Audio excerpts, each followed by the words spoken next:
Buenas noches, este es mi videocast, así que con el propósito de hacer un recorrido por los principales temas y discusiones que atravesaron las diferentes aristas que fueron siendo objeto de tratamiento durante el seminario, vamos a empezar a recorrer clase por clase y tratando de hacer una conclusión integradora sobre la base de los temas y la bibliografía obligatoria. Si tuviésemos en principio que proponer una pregunta vertebradora que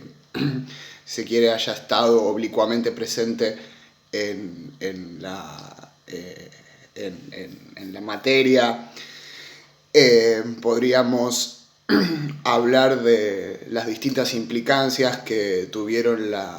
que suscitó la introducción o la inmersión de las nuevas tecnologías de la información y la comunicación, particularmente de las tecnologías digitales, como las querramos nominar, en los distintos procesos de apropiación del conocimiento, nuevas formas, en nuevos mecanismos, particularmente en lo que se inscribe en las prácticas de enseñanza y aprendizaje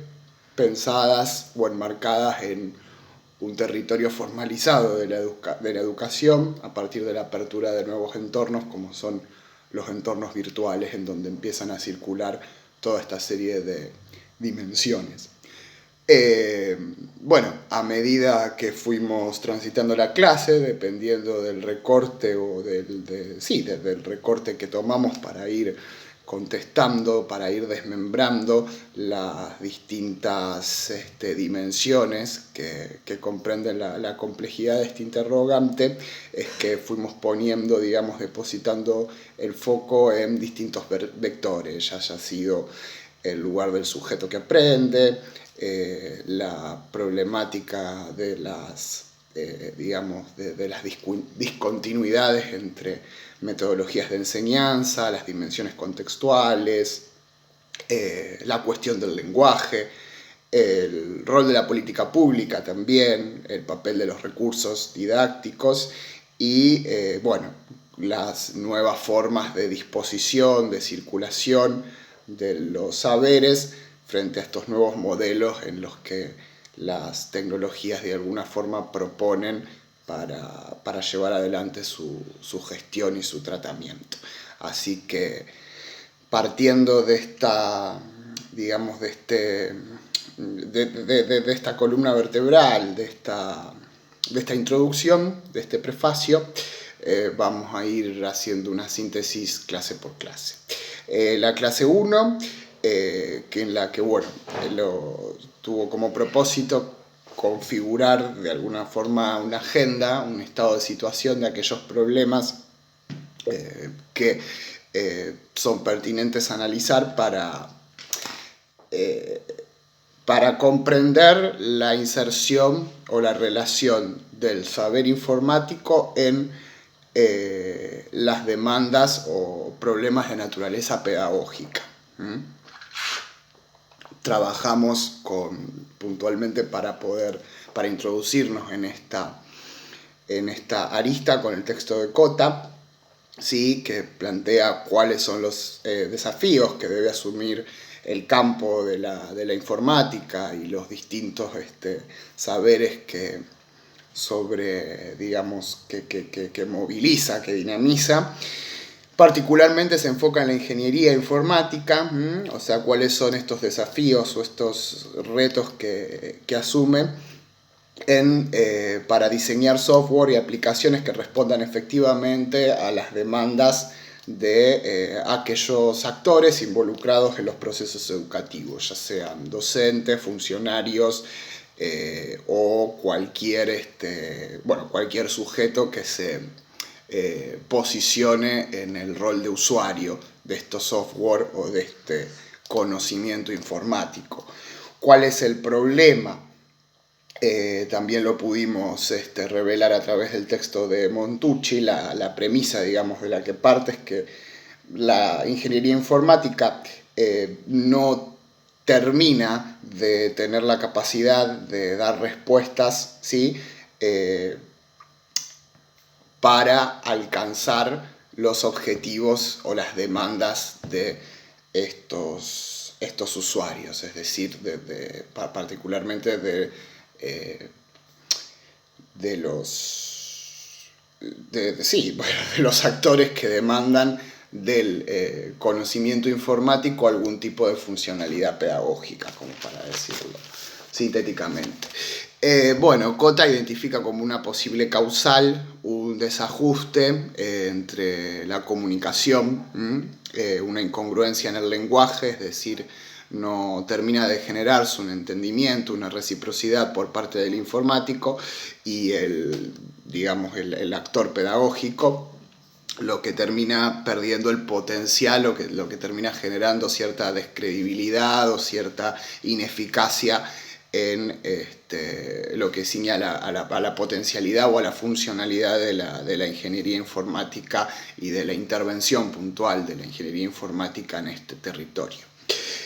Como síntesis conclusiva podemos hallar a través del texto de Rey que el horizonte o el desafío que debe encarar este cuerpo de conocimiento tiene que direccionarse al diseño y el desarrollo de estándares de valoración y evaluación de softwares educativos que incorporen o que hagan, que incorporen explícitamente la participación de los distintos actores involucrados como demandantes, ¿sí? Que puedan aportar justamente, dado que son los portadores de esta expertise o de estas particularidades que requiere el conocimiento pedagógico desde sus distintos aristas, cuerpos de saber, campos, ciencias, aportes disciplinares, como uno lo quiera llamar,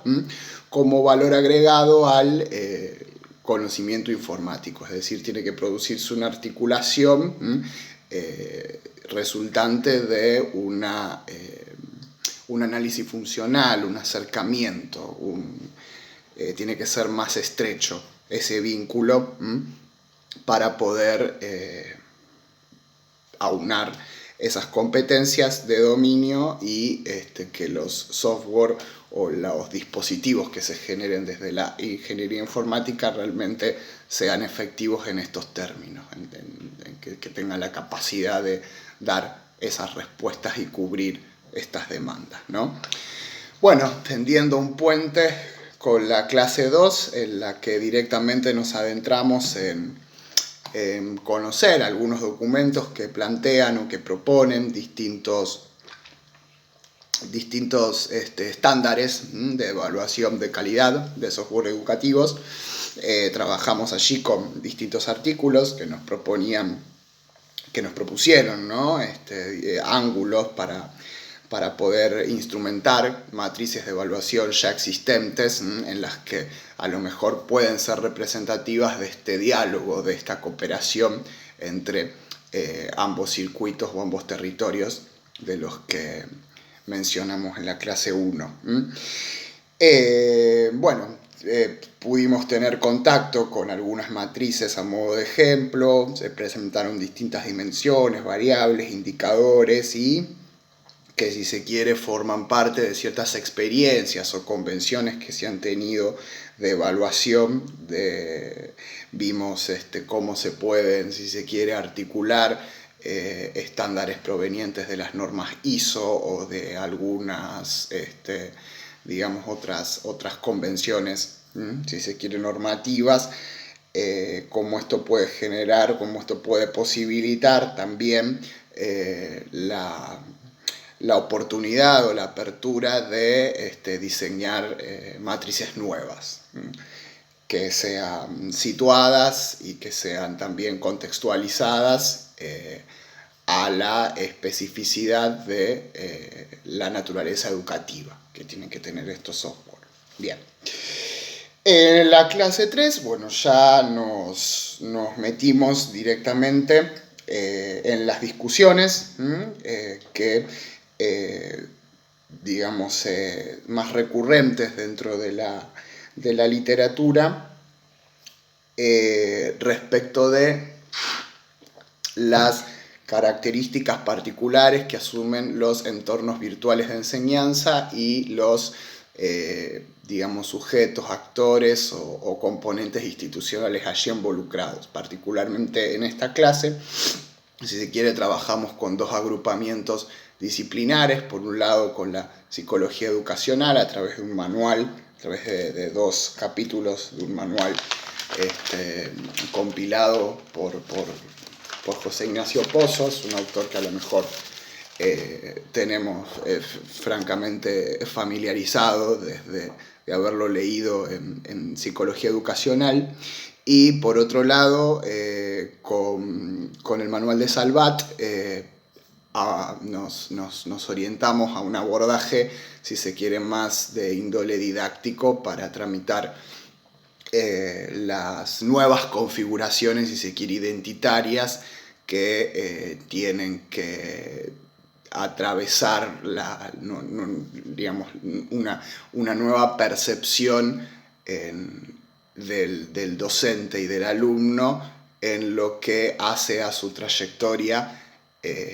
dentro de un entorno virtual de aprendizaje. Partiendo del texto de Pozo, acá tengo apuntado algunas cosas. Bueno, él pone énfasis en los procesos de enseñanza y aprendizaje de la ciencia y el desarrollo, apuntando al alcance de un determinado tipo de razonamiento, y en ese sentido, bueno, mirar un poco las distintas modificaciones que pueden, digamos, revelarse a partir de la incorporación de las nuevas tecnologías digitales en estos procesos de desarrollo y aprendizaje de la ciencia, inscriptos fundamentalmente en, como hablábamos, como recuperaba en la introducción, en un entorno en el que se desenvuelve el hecho educativo, que es la educación virtual. Después, entonces, eso desde si se quiere, desde una arista más emparentada con la psicología educacional, y por otro lado algo más con el texto, como dije, de Salvat. Analizamos entonces las particularidades de los actores involucrados en estos entornos de educación virtual. Es decir, las mediaciones por un lado, las mediaciones, las expectativas, las características inmóviles que digamos, impulsan al alumno, al sujeto, como sujeto pedagógico privilegiado, ¿no?, de estos circuitos. Y por el otro, a través también en otro capítulo, las competencias o conocimientos de los que deben disponer los docentes para asumir sus prácticas, digamos, en términos específicos, ¿sí?, que en estos contextos que muchas veces se presentan como un desafío. ¿Por qué? Porque suponen un cambio de paradigma, es decir, esto lo vamos a retomar fundamentalmente en las últimas clases o como parte de la conclusión integradora, pero la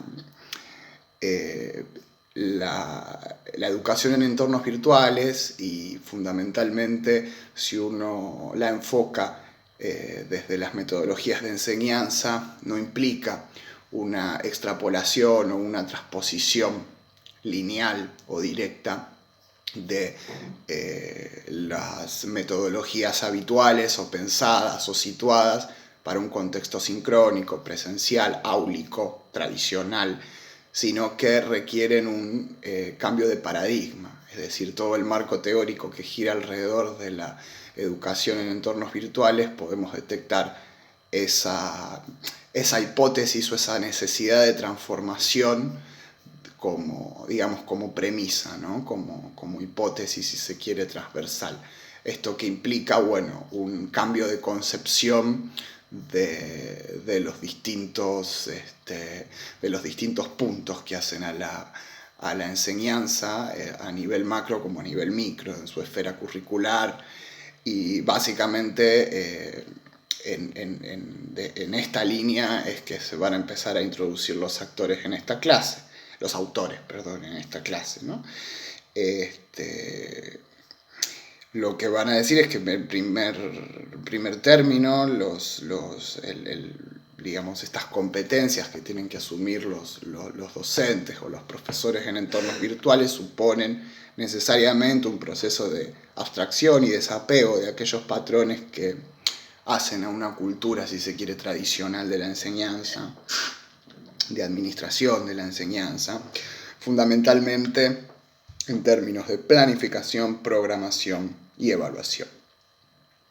¿De qué trata más o menos? Y por supuesto de la forma de habitar el currículum o de interpretar el currículum y la relación con el estudiante y el conocimiento que de estos 3 estadios, digamos, o de este paradigma tradicional se desprende. Bueno, ahí vimos con Maurillo Rubia abogar algo que va a aparecer y que va a ser una idea central, esta cuestión de, valga la redundancia, del protagonismo, la centralidad del estudiante, que, bueno, vamos ahora a desmembrar o a desagregar en qué términos, porque si se quiere, esta idea también atraviesa la discusión didáctica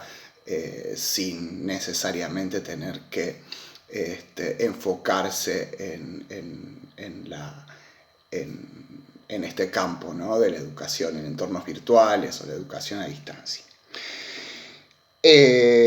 Pero bueno, la introducen fuertemente, la necesidad de la construcción de un contrato pedagógico. De hecho, hasta proponen, ¿no?, plantean una línea prepositiva muy interesante pensada, ¿no?, como recuperan distintas experiencias aplicadas en la educación superior, básicamente que consistieron en hacer partícipe al estudiante de los distintos estadios que comprenden la programación o el diseño o la enmarcación de un determinado programa de una asignatura o de un proyecto curricular. Es decir, el estudiante va teniendo una participación creciente desde el diagnóstico, los intereses, las propuestas de desarrollo de los temas, la organización, la secuenciación y todas aquellas dimensiones que a lo mejor ya conocemos digamos que son propias del abordaje del campo de estudio de la didáctica. Bueno, acá el docente lo que van a proponer los autores es que debe correrse, pero no correrse en un sentido de eliminarse, sino que debe tomar un rol de facilitador, de orientador y fundamentalmente dialógico, no solamente en el proceso de interacción o de implementación o de evaluación, sino desde la propia programación, es decir, de la elaboración del programa o el marco en el que va a desarrollar su propuesta de enseñanza e intervención del estudiante, ¿no? Bien, ahí aparecen 2 principios conceptuales fuertes, que son el principio de participación y corresponsabilidad en la enseñanza, haciendo alusión a esta simetría entre el lugar del estudiante y el lugar del docente. Bien, clase 4. Seguimos abordando como unidad de análisis, seguimos tomando la educación virtual, pero esta vez corremos un poco el énfasis de los actores a los recursos. Bueno, entendiendo a los recursos como aquellos dispositivos que median justamente la intervención didáctica del docente conforme a las finalidades que proyecta su práctica de enseñanza o su propuesta, ¿no? Bueno, nuestro material de trabajo, nuestro insumo en esta clase se materializó básicamente en un recorrido por distintos repositorios de recursos. Ahora vamos a hablar del anclaje conceptual, porque por ejemplo, no sé, bueno, el manual de estrategias didácticas de la red de universidad de Cautilián, creo que lo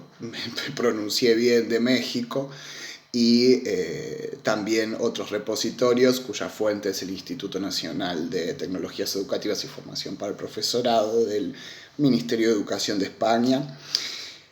que en principio no necesariamente son manuales de recursos didácticos pensados para digamos, diseñados para la educación en entornos virtuales. Entonces acá es necesario hacer también, como decía al principio, el marco conceptual para pensar los recursos. Para ello recuperamos la categoría, en principio, de recursos educativos abiertos, que nos ilustra un poco este problema de pensar en digamos, en las dificultades que supondría una extrapolación no situada, si se quiere, o no resignificada o no complejizada de recursos que están movilizados por otras finalidades o direccionados para ser implicados en otras instancias, en otros contextos, que no necesariamente son la virtualidad. Una definición en sentido amplio de recursos educativos abiertos justamente los aborda como cualquier entidad, dice, digital o no, es decir, no tienen por qué investirse de esa entidad, que puedan ser utilizados o reutilizados tecnológicamente, lo cual tampoco implica una digitalización, para el apoyo del aprendizaje. Entonces esto no supone una especificidad en términos de lo que estamos, digamos, abordando o analizando. Pero justamente para investir de vuelta, me sale usar ese término, y para pensarlo de manera situada, estos recursos educativos abiertos a los entornos virtuales de educación, se propone una conceptualización de recursos educativos abiertos en sentido estricto, que García Arieto la va a traducir, si se quiere, con otra categoría, con otra figura, que es la de objetos digitales educativos. En este sentido, sí, se trata de archivos o unidades digitales puntuales de información que tienen la intención de ser utilizados en diferentes propuestas o contextos pedagógicos, o bien de ser resignificados, es decir, de ser transformados, de ser adecuados, de imprimirles un sentido particular para poder aplicarlos de forma situada a contextos de educación virtual. ¿Sí? Bueno, después despliega más en detalle las formas de, digamos, el procedimiento, cierto, un modelo de procedimental para poder poder alcanzar esta aplicación situada a través de la combinación, la granulidad, la reutilización, pero no vamos a redundar en ello. Básicamente la idea central de la clase giró en torno a ese concepto. Bien. Clase 5. En la clase 5 trabajamos con el problema, si se quiere, de la incidencia de la lectura y la escritura, es decir, de las nuevas prácticas o de los nuevos formatos, perfiles en lo que ciñe a la enseñanza y sobre todo al aprendizaje de la lectura y la escritura, en lo que hemos denominado el pasaje de la cultura impresa a la cultura digital,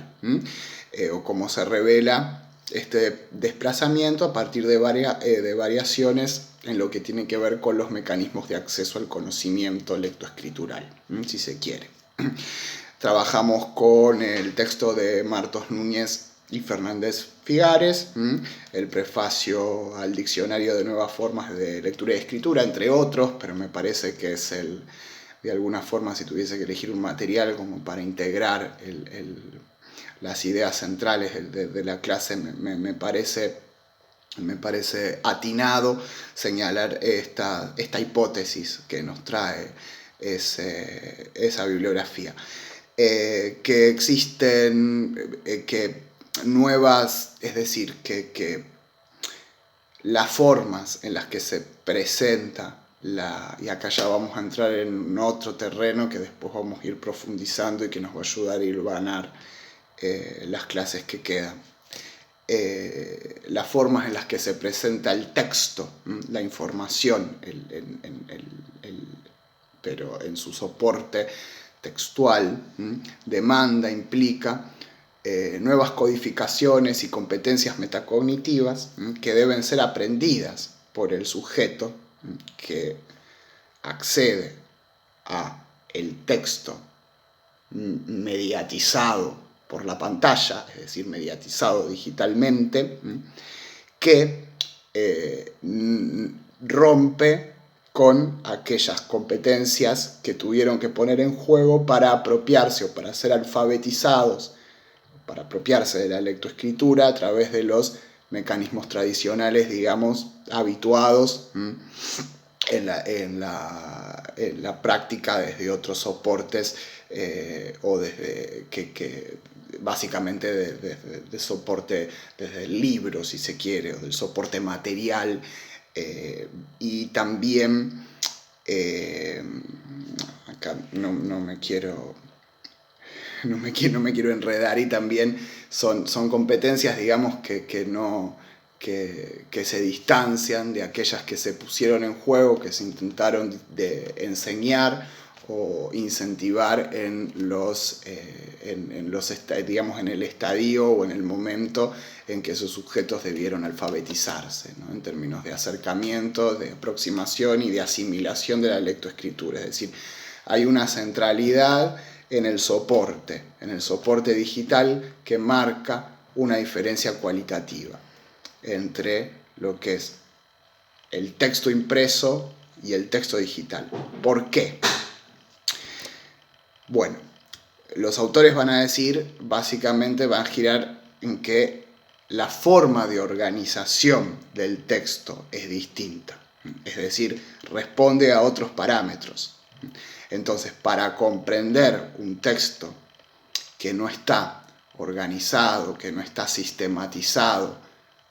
desde que uno los pueda hacer asequible desde las estructuras o desde los esquemas con los cuales uno se aproxima a un libro o a un texto que responde a convenciones de organización, desde las cuales uno se familiarizó en su proceso de alfabetización primaria, si se quiere decir. Bueno, esto amerita tener que aprender toda una serie de competencias nuevas vinculadas a